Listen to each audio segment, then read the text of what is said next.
Bedtime stories for adults. If, like me, some of your fondest memories are of being tucked in and hearing a favorite story as you drifted off to sleep, you'll love this channel. Here, you'll find gentle bedtime readings of my own books, narrated by my assistant May, in a soft, soothing voice designed to help you relax. No jarring sound effects, no sudden noises, just calm, feel good stories to ease you into sleep. If you enjoy these stories and would like to support the channel, you can also find all of my books available on Amazon. The climb grew crueler as we drew higher, the air sharp enough to sting my throat, the cold seeping into my bones. The wind no longer howled, it whispered. Low, steady, curling around the rocks like a warning too ancient to ignore. I slowed, lifting my hand for Nimicie, though I couldn't see her. The crunch of her boots stopped at once. I listened. Nothing. Not even a raven now. Just the creak of snow shifting on ice. The world was holding its breath. We crept along a narrow ledge where the cliff face sloped back just enough to hold drifts of snow. My bow felt heavier than usual, though I hadn't drawn it. Every few steps I glanced at the ground, half expecting to see prints larger than my chest pressed into the frost. None yet. But they'd be here. Then Nimicie brushed my sleeve, invisible fingers tugging, and when I glanced back, she was dragging a pine bough behind her.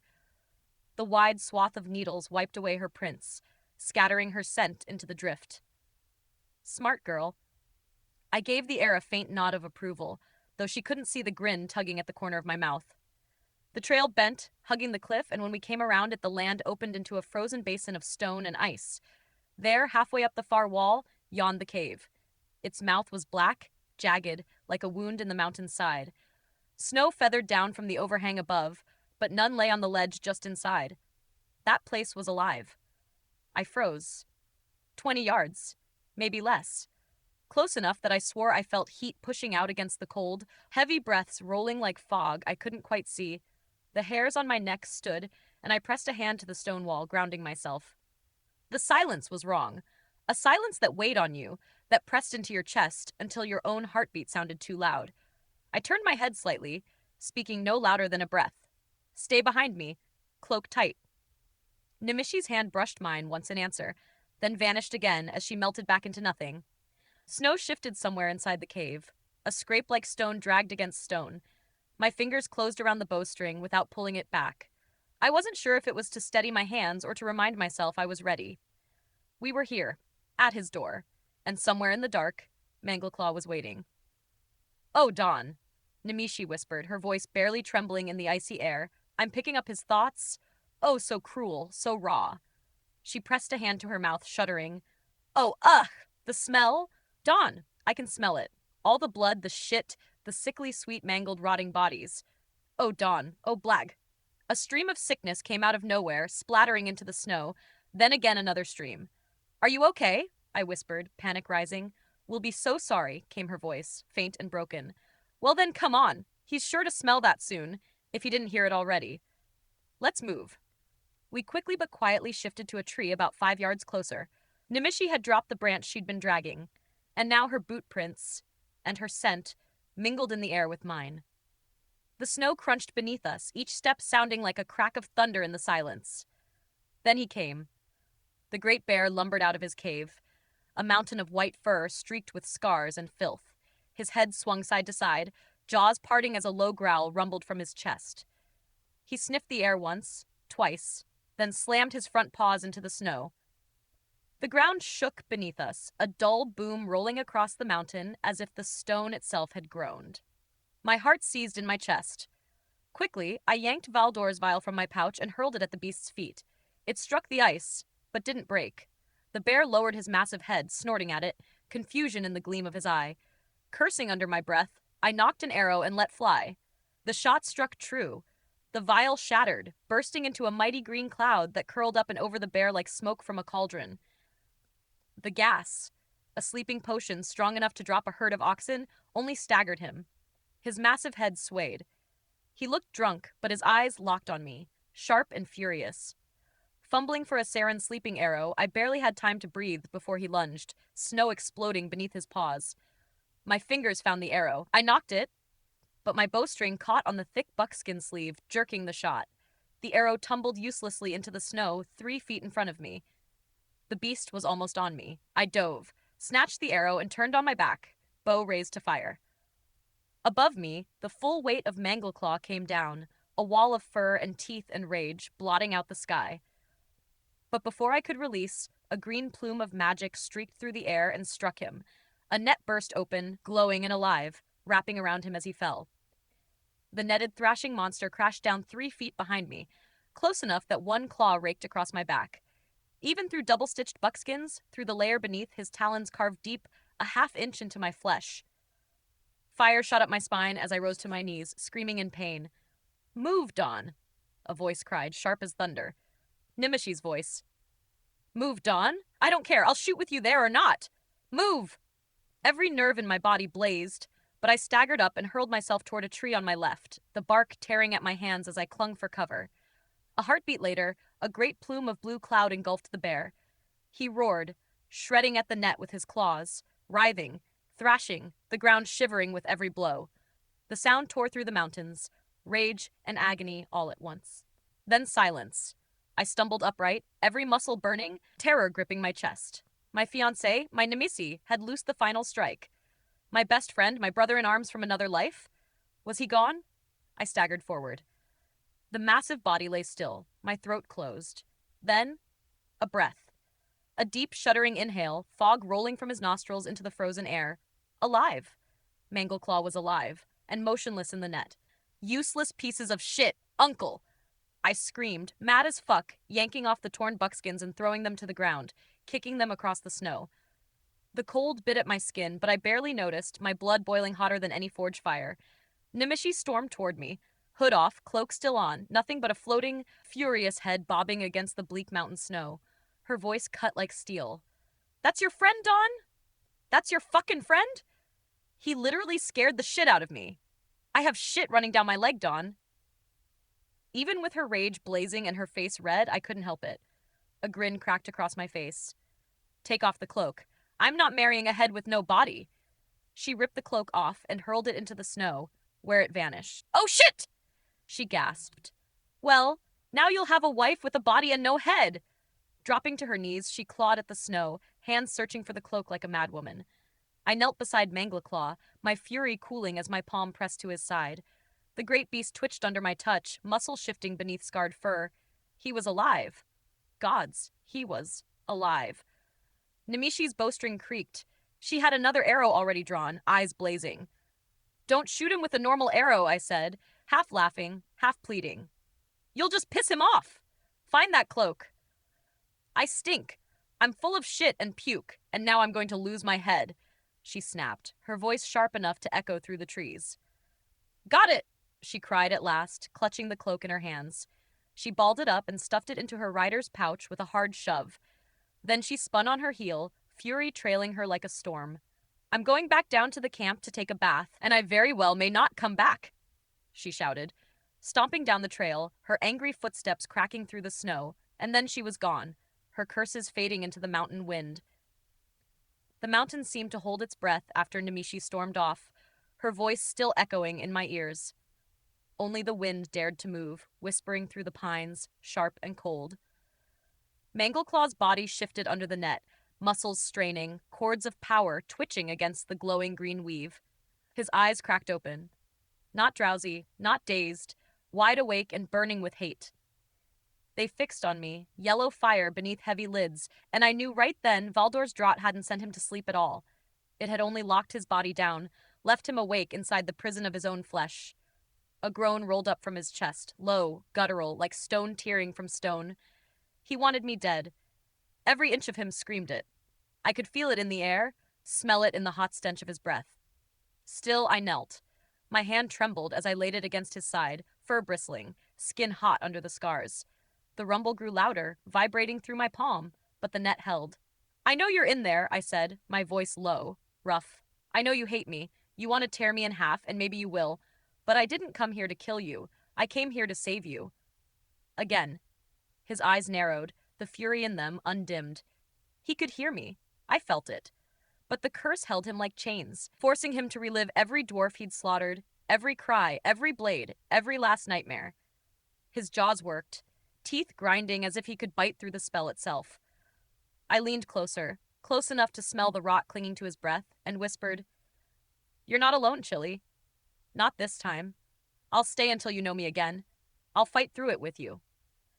For a heartbeat, the growl softened, the chest beneath my palm rising less violently. Then it came back, harsh and bitter, a reminder. He was still cursed, still Mangleclaw, and still very much a threat. I decided to get ready just in case. Taking my net arrow from my Saren quiver, I knocked it into my bow and left it on a flat rock beside me. The weight of it there, close to hand, was a comfort. Then, sweeping away the snow about 4 feet in front of his side, I cleared a round circle of ground, the dirt hard as iron beneath the crust of frost. I gathered rocks from the tree line and branches snapped brittle from the cold, building a crude fire pit. My fingers were stiff, clumsy from the chill, but the small flame finally took, licking up from the kindling and throwing weak shadows against the mountain wall. All the while I spoke, my voice low and steady, not for me, but for him. Mangleclaw's eyes tracked me, sharp and hateful, but I talked anyway. I told him stories of me and Chili, how we first met, what he did for me, how he dragged me out of my grief-filled drunken stupor, how I'd nursed him back to health. My words floated into the thin air, half confession, half prayer, and if nothing else, it filled the silence that pressed down like a stone. Movement caught my eye. A group of snow hares, maybe half a dozen, hopping and nibbling at the sparse brush 20 yards out. For now, I left the net arrow on the rock, took my bow and a handful of normal shafts, and crouched right beside Mangleclaw. 3 quick shots, 3 clean kills. The rabbits flopped still in the snow, white fur stained red. I went to fetch them, this time bringing both my bow and the net arrow, just in case. Back at the fire, I tossed one of the hares down right in front of the great bear's face and skinned and gutted the other 2 with practiced hands, laying their meat on a stick across the flames. The smell of blood and wood smoke curled into the cave mouth. The sap carried on the frozen wind. That's when Mangleclaw's tongue made it through the weave of the net. Great, broad, and blue as slate, it groped clumsily at the ground, searching, rooting for the rabbit. The massive tongue fell into the dirt and stayed there, twitching with stubborn life. "Still too doped to move, huh, buddy?" I said, shaking my head. Grabbing a handful of guts from the cleaned rabbits, I shoved them into his mouth, and his jaws twitched weakly as he swallowed. For a moment, his eyes closed, not in peace, but in something like memory. I went to my pack and pulled out the salve Kelser had given me, my sewing kit, and a pair of needle-nose pliers I always carried, best tool I'd ever found for getting old arrowheads out of Chili. Slowly, carefully, I worked. One by one, I pulled rusted arrow tips from Mangleclaw's hide, each withdrawal leaving behind a weeping wound. I smeared the salve thickly to ease the sting, the sharp herbal smell mixing with smoke and blood. Then I stitched him up, steady hands working in the firelight, sewing the torn flesh shut. Every time the metal bit tugged, his body shuddered under my touch, and his eyes flashed at me. Fury, pain, hate. But I kept going, talking to him all the while, hoping against hope he could hear the truth in my words. Nimicie returned freshly washed and with a backpack of goodies and things we didn't know we needed, but all would be useful. "He's still having those horrible thoughts, Dawn. Ugh, and the smell. I'm gonna go way over there to set camp." She pointed up and opposite the cave. "You in a better mood now?" I asked while sewing up Mangleclaw. "No, not really. And your Captain Woods has a glass jaw," openly laughing. "What?" When I got back to camp, before I even had a bath, I was surrounded by Magni, Anduin, your mom, and Captain Woods. I think Valdor was there too. I said, "We got him. He's netted and sleeping, and you're doing God knows what to him." So I reached into my riding pouch and gave the cape back to Anduin. He said, "It smells and it's wet. Take it back and clean it." I started poking him in the chest and telling him I smell of puke and shit, and your Captain Woods grabbed my arm. "You do not." That's all he got out before I belted him right in the face, and he hit the ground like a ton of bricks. "Out," I guffawed, nearly dropping my needle as she stomped over and sat beside Mangleclaw, too mad to be afraid. And then all of them, Magni, Anduin, your mother, and Valdor, followed me into the cabin as I stripped and got into the tub. Your mother threw a screen up in front of me just before everyone got a good look at me naked, asking all kinds of questions. I ordered water, and those kings scrambled like little boys, ordering everyone. I had 10 buckets of hot water, soap, brushes, and towels within 3 minutes. I roared with laughter as she continued, eyes flashing. In the bath. And your mother scrubbing me down. I told the whole story. Magni says he's sorry about the buckskins. He didn't know your size and you look huge. Anduin says you owe him 10 gold for the cleaning of his cloak. And Valdor does not believe his potion didn't work and says you must have done something wrong. So I yelled at him till your Anduin stepped in and made both me and Valdor apologize and play nice. And to top it off, Captain Woods woke up, bruised jaw and all, and Anduin made me apologize to him too. I leaned against Mangleclaw, holding my sides, guffawing like a fool while she sat red-faced and fuming. Your mom filled the backpack for us, but I don't know what's in it or where she got it, truthfully. Nimicie huffed, throwing her hands in the air. That set me off again, laughing until my eyes watered, while Mangleclaw gave a long, low snore as if mocking us both. I leaned against Mangleclaw, holding my sides, guffawing like a fool while she sat red-faced and fuming. I stopped laughing, blinked, and said to myself, Did I hear a snore? Is he sleeping? I asked Nimicie. No, he says you're boring. Me or you? I asked. Oh, and now he won't talk to me. Answer me, you stupid bear. Nimicie kicked at his paw. Nimicie, are you nuts? Don't get him angry. She stood there tapping her foot in distraction. Oh, he's not going to hurt us, Dawn. He's done with killing. He was trying to get you to kill him. That's why he attacked you. Oh, you're talking again. Guess I'm not so boring, huh? Hiff, came from Mangleclaw. Oh, okay, I'll ask. Nimicie said. He wants to know why you're doing this. He says when your mate is here, he can understand you better. And why you keep calling him chilly. He can't feel cold. Nimicie, my love, would you sit here with us so he can understand me, please? I begged. Nimicie sat down and held her nose. Not that it would help, the smell was in her mind. But still, she sat. I started talking all over again, telling Mangleclaw about my chili and what we had meant to each other.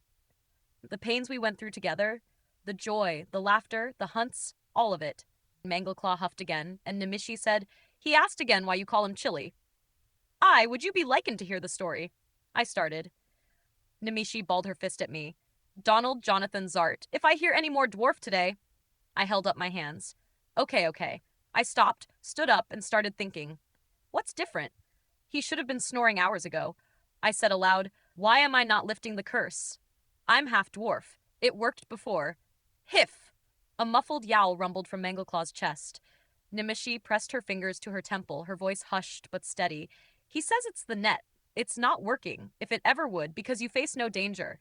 Quote, In the face of danger, if a dwarf ever shows kindness to him, the curse would be lifted. End quote. Nimicie, where's the arrow shaft this net came from? I asked. I don't know. He's probably lying on it, she muttered. Hiff! Oh, okay, she said, half smiling despite herself. He says it's under his ass. The feathers have been tickling him for hours. I shook my head and circled to the back of the bear. Kneeling in the snow, I dug away at the hard-packed drift and frozen dirt, working my arm under his massive flank. I got it!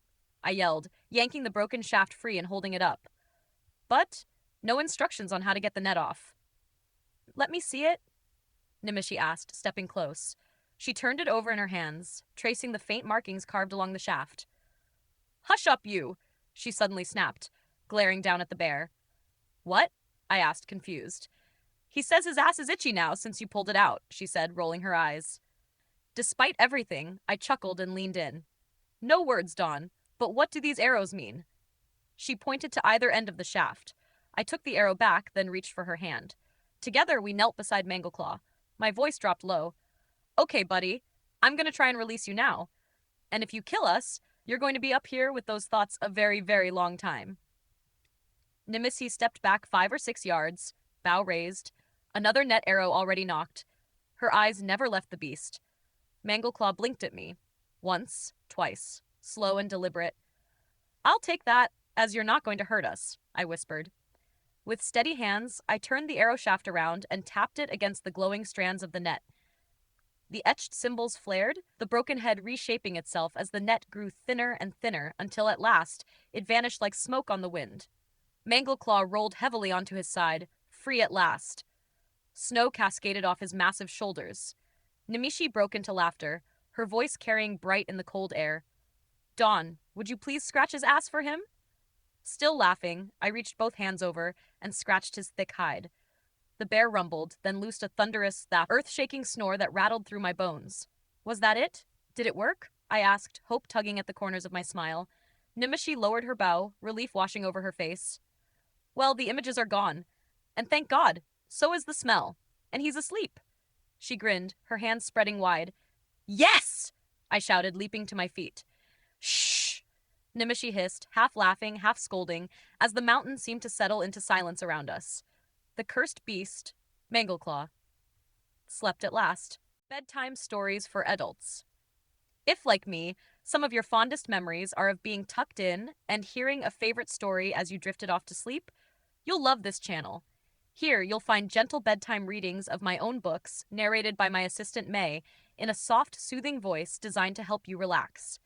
No jarring sound effects, no sudden noises, just calm, feel-good stories to ease you into sleep. If you enjoy these stories and would like to support the channel, you can also find all of my books available on Amazon.